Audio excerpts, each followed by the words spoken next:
Okay. Oops. Let me get that out of the way.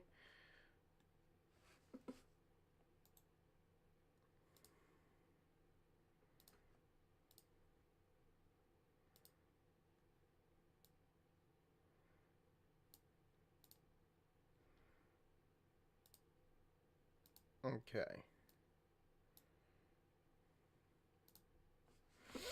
Welcome, everyone. I'm back. We're here. I want to first start off by saying that make sure everybody knew that Tuesday, I lost internet. I should say we, as a family, lost internet. Um, Pretty big deal here. I was unable to do the Raw review, but you guys are going to get it here today. And then, of course, today is the SmackDown summary. So, yeah, we're going to start with Raw, and then we're going to transition to SmackDown. So, I don't want to get too involved. I just know if you haven't seen my post on it, you can always check it out. Obviously, a lot of big things happened on Raw, I heard. And, yeah, I didn't want to shy away from that. I want to make sure that my opinions are heard and what I think about what went down. Because we are on the heels of Money in the Bank, and we have to move forward. So, you can find this episode of the Raw review and SmackDown summary in both playlists of the SmackDown and Raw summaries. I will leave a link in the description below for that so you guys can go check them out. If you missed any of them, they're both playlists. They're both public playlists you can go check out. I'll probably also start up a new playlist of putting predictions for pay-per-views and, of course, the review of the pay-per-views itself and watch-alongs. Watch-alongs and pay-per-view reviews will be in the same, and the predictions will all be in a separate one, so I'll be able to set up playlists so you guys can check them all out. But yeah. On the heels of an eventful Money in the Bank last week, the Premium Live event, WWE hit the Netflix airwaves with the latest episode of Raw, headlined by the first words from Ron Killings, following his return from Saturday and the opening rounds of the King and Queen of the Ring tournaments. So, John Cena had to kick off this week of Raw's show. The last time is now, and they were in LA, of course.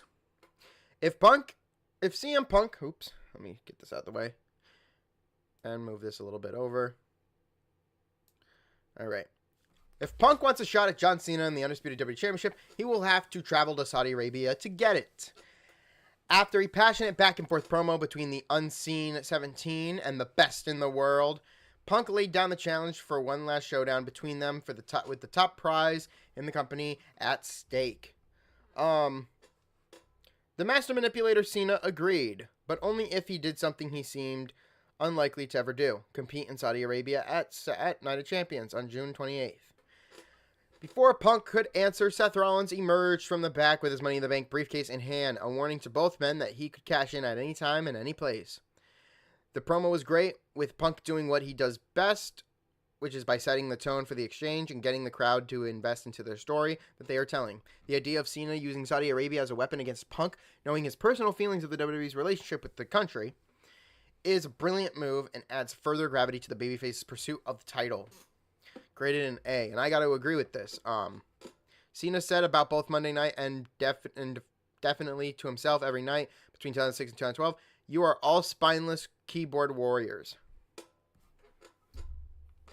That's right, motherfucker. Get it right. Spineless keyboard warrior right here. All right, I don't want to. Exactly. You heard it here first. There was a sense of desperation in Cena's voice as he implored the fans not to use your voice and send me the class clown in reference to Truth. AJ Styles had a match with Chad Gable. AJ Styles avenged his loss to El Grande Americano. I don't know why I gotta say it in an Italian way, but it feels like that's the best way I can do it. Last week by defeating the Masked Man alter ego, Chad Gable. The Phenomenal One overcame the Olympian and the presence of the Creed brothers to best Gable, countering an ankle lock into what appeared to be an attempt calf crusher. only to transition right into the Styles Clash for the pinfall victory. The win gave Styles a much-needed victory, but it came at the expense of Gable, who was the MVP of WWE's weekend in Los Angeles, with no clear indicator of storyline advancement. This was a strong match between two talented wrestlers that existed to follow up last week's events, but accomplished little else. So apparently we're not going to get AJ Styles and Cena at SummerSlam. So my only guess is that Cena and Styles will be set for Paris. Hopefully. Clash in Paris is where we'll see Cena and Styles. Hopefully. So I know that's another feud that they kind of want to do with Cena. Great it'll be. Gable is sporting the same elbow wrap that El Grande did Saturday night at Money in the Bank. That's real friendship. It's the same fucking person. It's not... Whatever. Rhea Ripley versus Kairi Sane versus Roxanne Perez versus Liv Morgan in the first kickoff, of course, of the Queen of the Ring tournament Fatal 4-Way. Before the match, Morgan refused Perez's invitation to work together, with tensions between the two still thick amidst the latter seemingly moving in on the former's boy toy, Dominic Mysterio. That standoffish behavior from Morgan was short-lived, as she and the Prodigy worked together to take the fight to Ripley and Sane, throughout forming a seemingly unbeatable union. It was not until the babyfaces were able to separate them that built momentum down the stretch. Ripley deserving a riptide to Morgan for what appeared to be the win. However, Raquel Rodriguez appeared and brawled with the Eradicator onto the arena floors, so taking them out. Zayn dived for, of course, the elbow, with adding the insane elbow to the down Morgan, only for Roxanne to come out of nowhere and stack her up for the win. Not only did we get the reigniting of the Ripley-Raquel or Rodriguez rivalry, but Perez pinning Sane at Morgan's expense will also only further the tensions between them that already exists. Good action, a logical finish, and a hot red crowd inside the PHX arena in Phoenix. Phoenix they were in. Maybe that photo was from last week? Yeah, what am I talking about? I apologize. I thought they were in LA. No, this is from their LA shit. They're in Phoenix, Arizona. My mistake. Okay. So Perez defeated Ripley, Morgan, and Zayn. So as we can tell, I don't have the pictures up. Actually, you know what? Here's what I'll do, since we can do a lot here with this.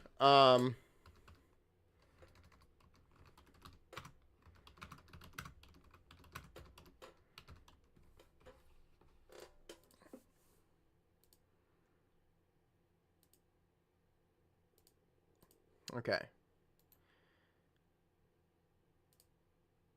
So you guys can see, this is the bracket so far, for what was transpired. Obviously, SmackDown happened, so you guys know who won. We know that Perez will face Cargill, and Bliss will face whoever for them on Raw. And the fact that Asuka's coming back surprised me. Could be Vakir and Bliss. I don't know, but the women's looks pretty fucking good. But yeah, that's the women's right now. And then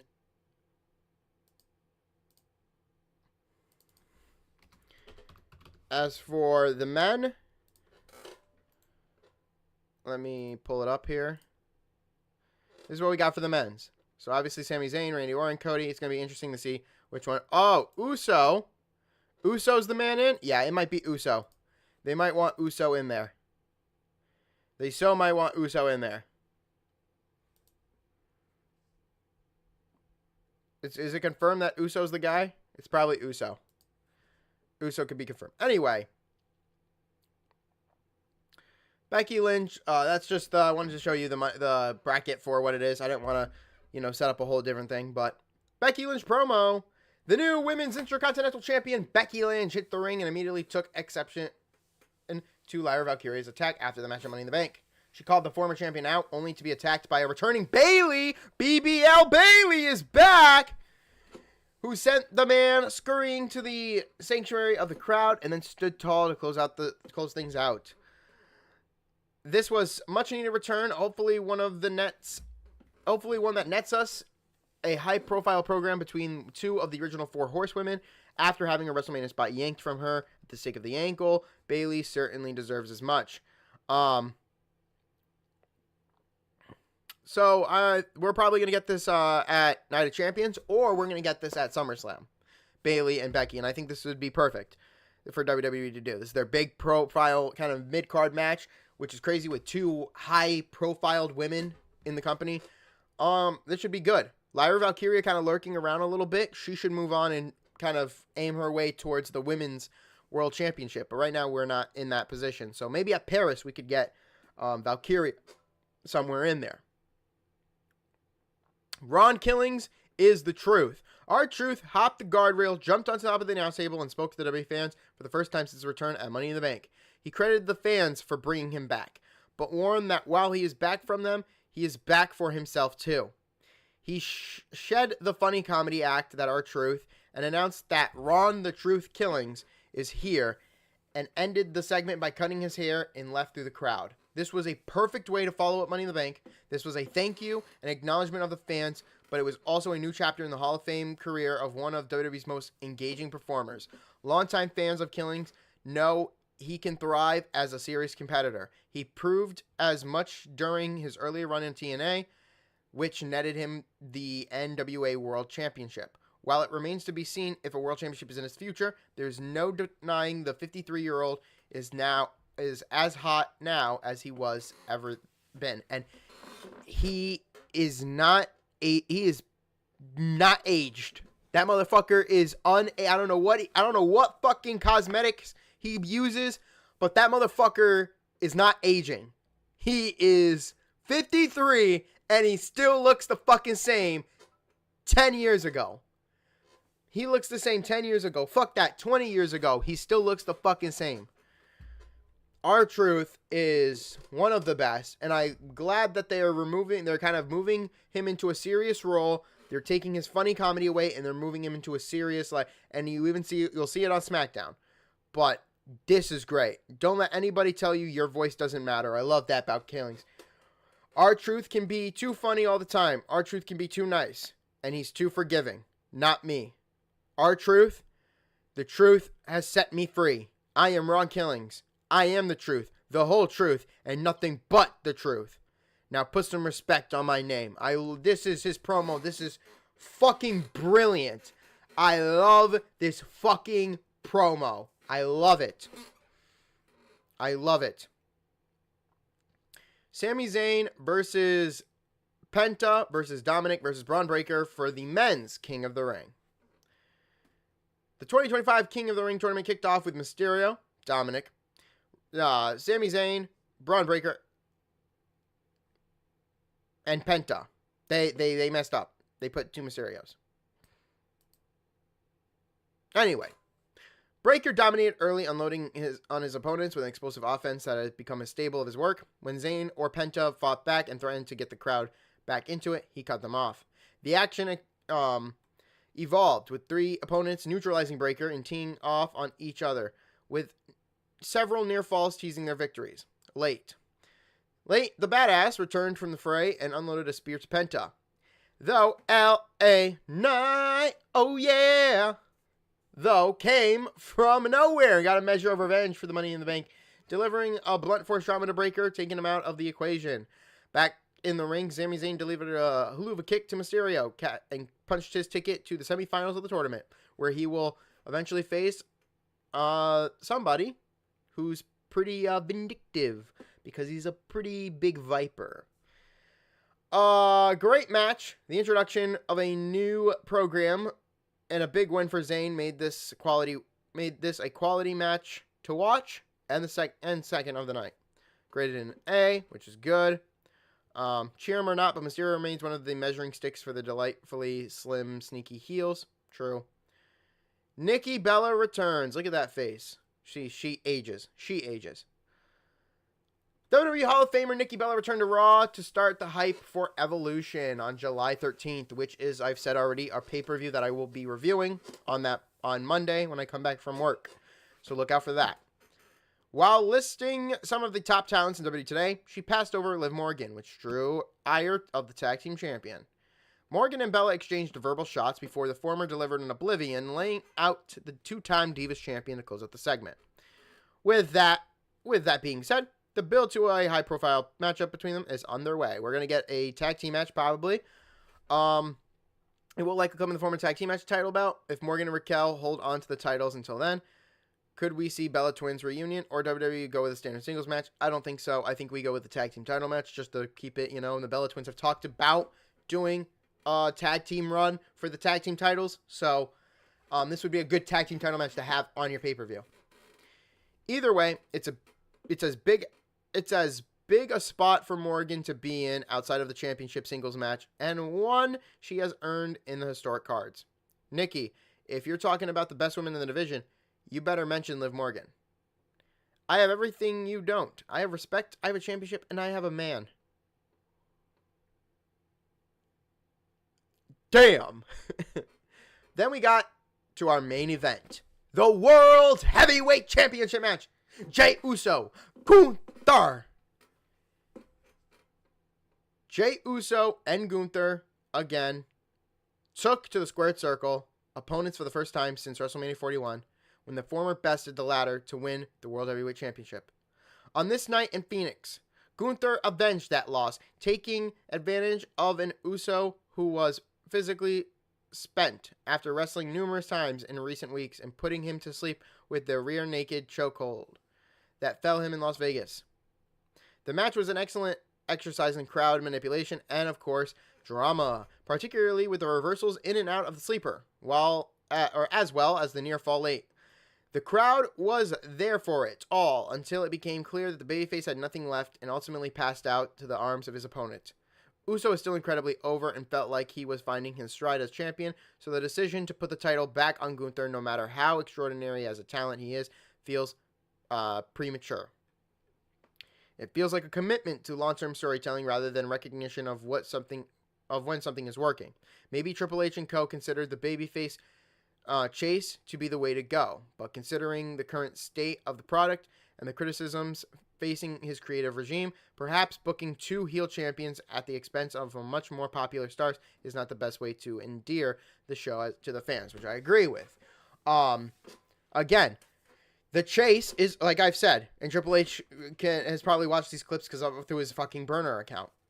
The chase is better than the reign of a babyface. Babyfaces need to chase the title. Now, I agree. When you're going to have to, it's going to be a rinse and repeat. And that's something you're just going to have to fucking accept.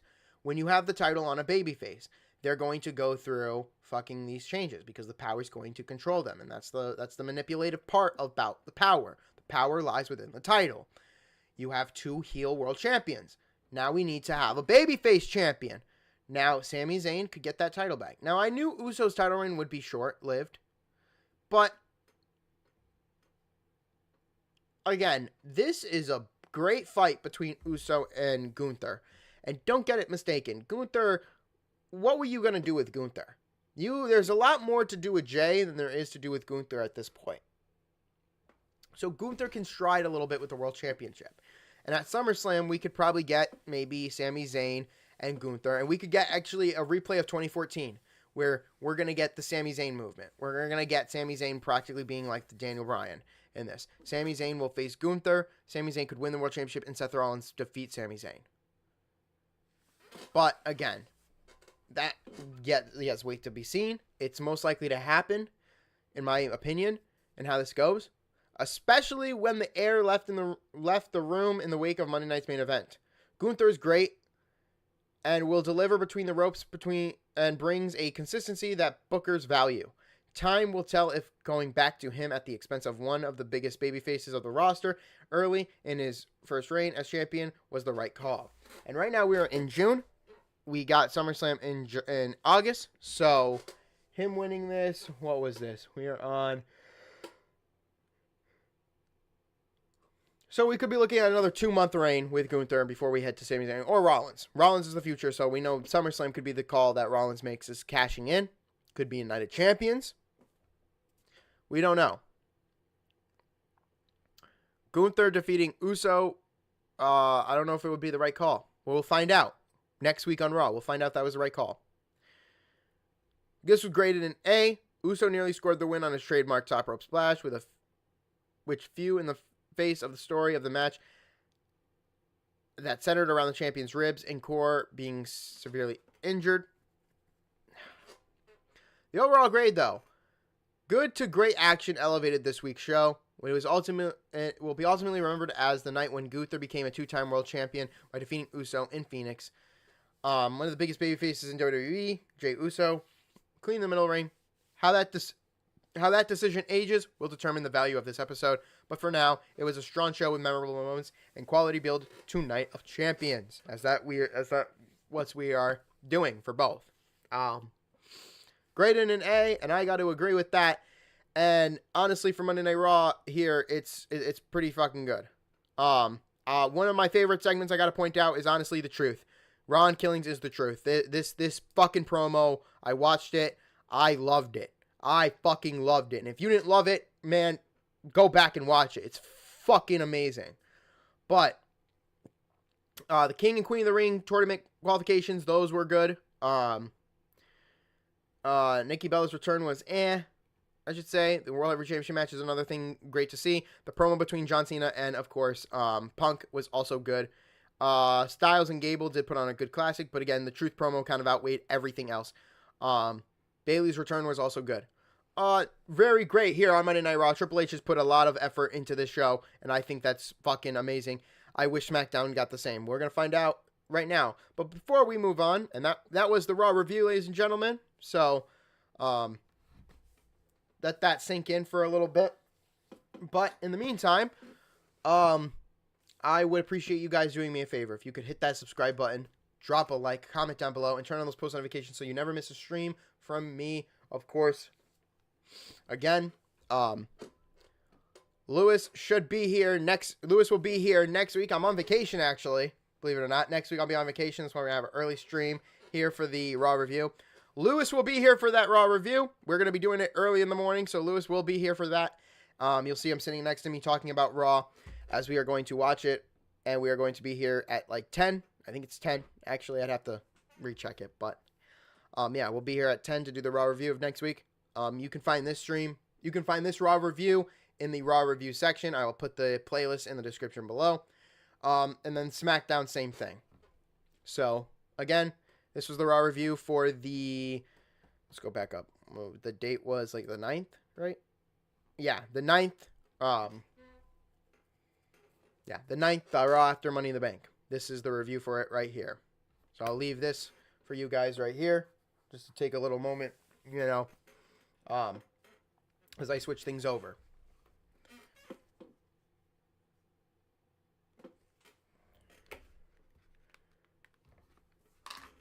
So now we are switching over to, of course, the blue side. Oops.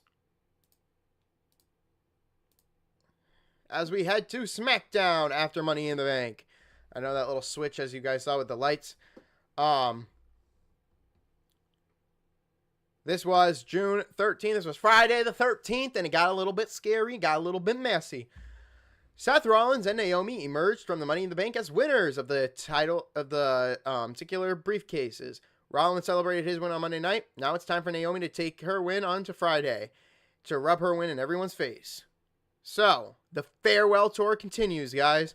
SmackDown opened up with a quick rundown of what was scheduled for the show and a recap of Money in the Bank before Cena made his way to the ring. The unforeseen 17-time world champion claimed the Mount Rushmore Pro Wrestling is just his face 4 times because nobody compares to him from the past, the present, or the future. And I gotta say, I disagree with that. I can name Randy Orton, Brock Lesnar, Triple H, Bautista, Seth Rollins, Roman Reigns, CM Punk as a couple of names here to give you people who do compare to Cena. But in essence, this is John Cena's heel run, and I gotta be supportive of John Cena. Yeah, I also agree with this too. There is, out of all those other guys, yeah, Cena is the GOAT of all GOATs. All right? Besides Stone Cold Steve Austin. But still, nobody fucking compares to Cena like Cena does. Okay? So John Cena, hate me or like me, I can tell you right now, your last time is now. You will be walking out of here the final champion of champions. You will be considered the GOAT of GOATs. Cena talked about how he has been a step ahead of everyone the whole time. He said that he put Punk into a corner, or he will put Punk into a corner by making him fight in Saudi Arabia. This drew out, of course, the American Nightmare, Cody Rhodes, as he came to the ring and told Cena he was right about everything he said. But he also reminded Cena that he pinned him at Money in the Bank. Cody Rhodes was not alone, as Randy Orton would come out and join him, and he was determined to get another title shot by winning the King of the Ring tournament. Then, of course, L.A. Knight, oh yeah, also came out to voice his opinion, which led to Cena leaving without saying another word and said, fuck this shit, I'm out, but not saying that. As he was walking up the aisleway, of course, last real champion, Ron Killings attacked him and beat him up. It's not like he's going to do it again, right? It's not like he's going to do it again. That'd be crazy. He'd be crazy to do it again. Cena's heel turn hasn't exactly been the history-making run WWE was hoping for, but he did a good job making himself sound like a good technician by listing off everything he has done in recent months with justifications for everything. The rest of the segment was somewhat bland and predictable, so this took up way too much time than it needed to be. Actually, 34 minutes of what it needed to be. This was great to see. So we know what we're going to get with Orton and Knight and fucking Cody, and yeah. So there's going to be a lot here. Speaking of that, as we already had two people in the ring, let's get out Carmelo and Aleister Black. LA Knight, Randy Orton, Carmelo Hayes, and Aleister Black were in the ring. Orton and Knight remained in the ring through the break as their Fatal 4-Way match was up for the King of the Ring. Melo and Black started trading shots while Knight and Orton just sat back and watched. They eventually locked up once Black took out Hayes out of the ring. The first break happened shortly after the match got started. When we returned, Melo was taking it to everyone with a flurry of fast-paced offense. The best part about this match was that it was unpredictable. All four guys would have been logical winners, so it kept everyone on their toes for it to play out. I'm going to stop right there. I agree with the unpredictable part. Any one of them would have been okay. Honestly, I knew LA Knight wasn't going to, but LA Knight wouldn't have won because Braun Breaker or Bronson Reed would have took him out. Orton would have been a logical choice, or Carmelo would have been a logical choice, especially for not being a part of the Money in the Bank ladder match or winning it. So, even though everyone had their moment to shine, it felt like Hayes stood out a bit more than his three opponents. His agility and speed helped him with some of the most exciting spots in the match. Towards the end, Black, Orton, and Knight had a very few awkward exchange. It looked like all three guys had trouble figuring out what was supposed to happen next. Other than that, it was a solid outing for all four competitors. As Knight was preparing to drop an elbow, Bronson Reed pulled him off at the second rope, of course, and Braun Breaker followed up with a spear. Melo was able to hit a frog splash. As he jumped, he ran into Orton with an RKO. So Randy RKO'd Melo. Melo splashed on top of LA Knight. Simultaneously, it happened. So RKO while Knight was just laying there. Orton pinned Knight to score the win. This was great at B-. Orton was pretty good for this. So yeah, the exchange of all four men had neared the announce table was fun. We're gonna move on. Oh, yeah. We'll move on to our women's. Here, Jade Cargill versus Piper Niven versus Michin versus Nia Jax. But first, Jacob Fatu came out to talk about why he turned on Solo at Money in the Bank. Sikoa eventually appeared on the screen and said Fatu made a mistake at Money in the Bank, saying that he would forgive him with open arms as long as he said, I love you, Solo, next week, which he's not. You know, he's going to tell somebody to do something and they're going to do it. But Solo told Fatu, I brought you in here and I can take you out. Something like an 80s dad would tell you. Next up was one of the Queen of the Ring quarterfinals. Jade Cargill, Piper Niven, Nia Jax, and Michin. Jax and Nivens took each other out temporarily, so Cargill and Michin squared off in the ring. The announcers mentioned Jax eliminating Cargill from the tournament last year. But it was by disqualification, so it wasn't as if it was a decisive victory. Nivens and Jax formed a brief alliance to beat Cargill until Michin took out everyone with a moonsault. They even threw Jade into fucking Wade Barrett, I believe, and taking him out. Most of this match felt very by the book. Other than a couple of standout spots, mostly from Meechin, this was pretty uneventful until Cargill was tossed over the announce table into Barrett. Mike Jackson. There we go. Cargill ended up getting back in and, of course, hit Nivens with the Jaded for the victory. Great to see. Plus, and right here, like I was talking about, Sikoa used the same line, bringing Fatu into the world and taking him out of it that every dad used as a threat during the 80s. Zelina Vega had a funny backstage moment with Nick Aldis when asking for a match with Julia. So hopefully we can get that at Evolution or down the line, maybe at Night of Champions. Possibly. The Motor City Machine Guns were next as they took on the Wyatt Six. But first, Naomi cut a promo to celebrate her Money in the Bank victory. She indicated that she plans to go after Tiffany's title, which, of course, brought out the champion. As Naomi was about to leave, Jax attacked Stratton from behind. The champion fended it off for herself until Naomi distracted her. And Nia Jax, of course, hit her with the Annihilator. Naomi was about to cash in, but Jax stopped her because Nia Jax wants to be the one to beat Tiffy first. Running right back around this whole idea because we don't got that many women on fucking SmackDown yet. So, make some more NXT call-up, SmackDown. We're going to need some more of that women action. Naomi also had a little bit here that was fucking great. She looked at the crowd and said, "Shut up, bitch!" and broke Tiffany a little bit. Broke character a little bit because she was shocked to hear that. But after the break, because we cut to a break, Alex Shelley and Chris Sabian took on Joe Gacy and Dexter Lumis from the Wyatt Six. Nikki Cross, Uncle Howdy, and Eric Rowan watched from the aisle. Lumis and Gacy took control immediately by rushing to the ring and attacking both men.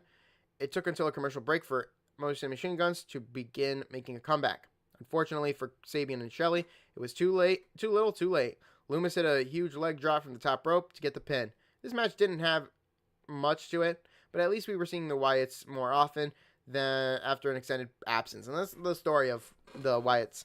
They take extended leave. I don't know why. They're like the mental health part of the WWE. Maybe we should put Aleister Black in a feud with Uncle Howdy. Maybe we should. Nothing wrong with mental health. I mean, I have it. But something's weird about the Wyatt Six. Like, they're on TV for some time, and then they're off of TV for some time. But again, I think this is rejuvenating their tag team division, sort of.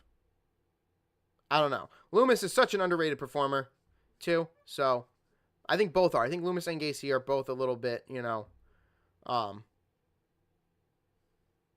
think they're both underrated. Anyway, the truth shall set you free. Oh, fuck. So this is what happened during the first time Cena was walking up the aisle.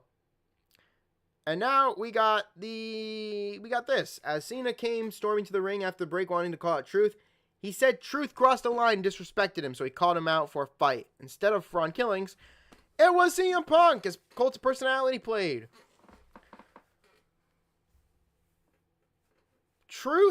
Punk tried to tell Cena that he needs to stop what he was doing and give the fans...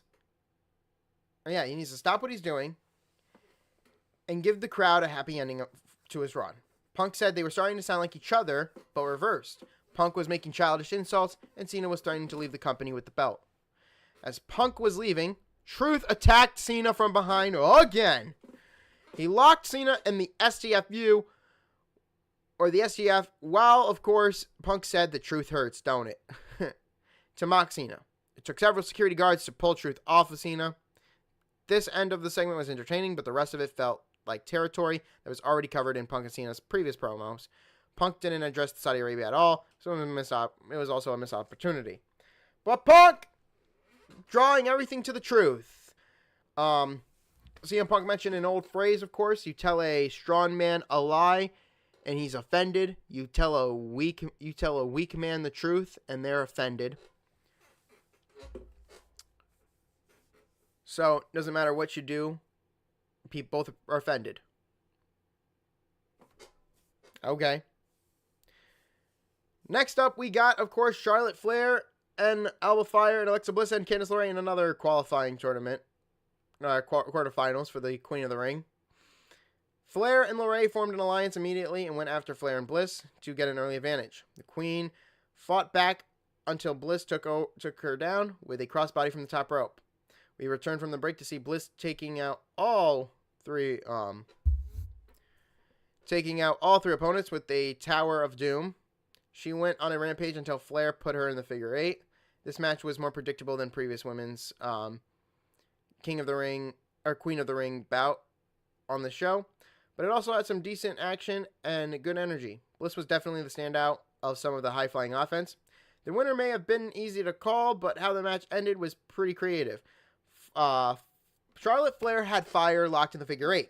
Bliss would then hit her finisher on LeRae and got the pin before Alba could tap out. Surprisingly, Flair was upset about this, but walked away without making a big deal of it. So, I honestly want to change the grade to this one. Instead of a B-, make this a B+, because it was creative. And it was nice. It was a good creative way. It was pretty creative ending. Truth was talking to himself until Nick Aldis was like, "What are you doing? Stop ruining my fucking show. What is there I can do? What should I do?" Truth asked Aldis for a match against Cena next week. Nick Aldis says, "Is that what you want?" And Truth's like, "Yes." Nick Aldis said, "Consider it done." Walked away. So Truth this was so funny to me because Truth took this serious. Truth is really taking the serious approach, and he's gonna have a match against Cena next week, who's probably gonna get squashed again. Or they make this match interesting and make it the main event, and maybe Cena puts up the title here, as we are literally 2 weeks away from the event. No, I don't think that's gonna happen, but it would be nice. The main event was Cody Rhodes, Damian Priest, Shinsuke Nakamura, and Andrade. It was the second King of the Ring quarterfinal matches featuring Rhodes, Andrade, Priest, and Shinsuke Nakamura. Nakamura tried to leave the ring, so everyone else had to fight, but Rhodes hit a suicide dive to take him out.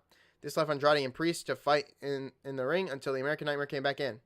This match had plenty of time at the end of the show, so all 4 competitors were able to get in a good amount of offense without anything feeling rushed. Rhodes was sent through a Slim Jim sponsored table in a spot that felt like it was designed solely to get the table with the logo on screen for a couple of minutes. After a few calls, the American Nightmare hit Nakamura with the Crossroads for the win and for the pin and seal the win. Rhodes will move on to face the winner of either Sheamus, Rusev, Bronson Reed, or the mystery person. I can tell you right now, the mystery person's got to be winning because Bronson Reed's going to get taken out by LA Knight probably. And then Rusev and Sheamus are already in a feud. So whoever the mystery person is might be the person to face. So it could be Uso, could be Mr. Iguana, could be even Truth. We don't know. It possibly could be Uso. But we don't know who the fourth member, we don't know who the last person is going to be. Or it could be somebody new. Hikuleo was backstage on SmackDown. Could be him. Could be an NXT call-up. Could be Trick. Could be Joe Hendry. We don't know. But what we do know is that Rhodes and Punk did have a brief interaction backstage. They shook hands, but indicated they likely ended up facing each other down the line. So, again, this is still teasing their matchup with each other. This is graded a B+, and I agree. Rhodes winning is the right call. And the final word for this show, for SmackDown, Friday night's episode of SmackDown spent most of its time on the quarterfinal matches of the King and Queen of the Ring tournaments. Cargill and Bliss, Orton and Rhodes all advancing to the semifinals.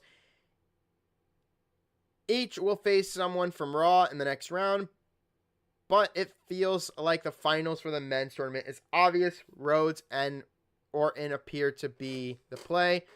For the women's, we don't know. That one's probably the more unpredictable. Even with all of this taking up most of the show, the story between Cena and Truth, with Punk involved, is more intriguing thing on the episode. Truth asked for and received a match against Cena next week. With the title not being on the line, the outcome is not as predictable as their Money in the Bank, as their Saturday Night Main Event match. It probably won't end with a clean win for Killings, but it might be the end of the. It might not end with a victory for Cena either, so it might end up being a no contest. That's fine. This was a 3-hour show with only 5 matches, and it felt like WWE relied a little too much on filler. The main event was the best thing on the show, so if you don't have 3 hours to spare, make sure that this one is one that you watch. The main event was the best thing. The show was great, a C plus, and I agree. SmackDown was successful focusing heavily on the King and Queen of the Ring tournament quarterfinals, focusing on Cena and Rhodes focusing on Cena and Truth, and with Punk involved. Yeah, so that was SmackDown this week, and I thought it was pretty fucking good. I will be back next week with Lewis here, of course. As you know, Lewis will be here for this, and I cannot wait for that to happen. This has been the SmackDown summary from the Wrestling Pod and the Raw review. I hope you guys enjoyed. Again, I will be making a few edits and adding the playlist to this, adding both shows, so you guys can go catch them. I will see you guys early next week, about 10 or 11. I'll have to check the time. You guys can see it on the channel. But yeah, I will see you guys next week for that. And yeah, look out for the night. Obviously, I got the Night of Champions up there, so you guys can see that. So yeah, have a good weekend. I will enjoy my week. And I'll see you guys when I see you. Peace.